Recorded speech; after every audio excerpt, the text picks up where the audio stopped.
May ginagawa kami problema sa aircon dito. Binaklas ko na ulit lahat. Actually, dati nalinis ko na to. Kaya lang, nagbara na naman. Dahil, ito, magandang ano to mga bossing. Para maging aware kayo at saka para alam nyo yung i-check ninyo. Ito, nagbara din to mga bossing. Ang dumi, grabe, yung oil niya. At ito yung salarin mga boss.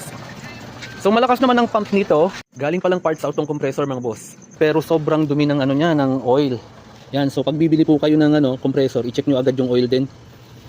Meron naman yung mga nagbebenta na talagang tinatakpan agad to. Tapos kine-check nila yung oil niya. So ito malakas ang pump, hindi porket malakas ang pump ay okay na. I-check niyo yung oil niya kasi yun ang magbabara dun sa system.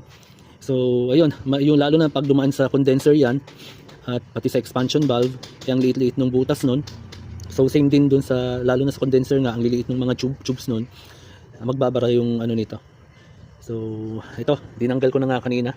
At ang problema nito mga bossing, pagka inano yung system, nadumihan na, at saka pag madumi na ang oil ng compressor, eventually, bukod sa dudumihan niya yung, naubos na yata, bukod sa dudumihan niya yung yung AC system, ayan kita nyo mga boss, sobrang dumi bukod sa i-contaminate niya yung AC system, yung mga lines, masisira din ang compressor eventually, ayan So, hindi porket malakas yung pump, okay na. I-check niyo po yung oil pag bibili kayo ng compressor. Ayan Kaya binaklas ko ulit lahat mga bossing dahil kulang siya sa lamig pero malakas yung pump. At yun yung nga, may bara-bara na yung ibang fittings niya.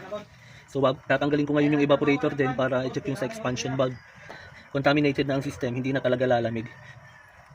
Ayan So yun lang mga bossing, awareness lang po at saka para alam ninyo kung ano yung i-check ninyo pagka bibili kayo ng compressor, yung mga galing parts out. Yun lang po.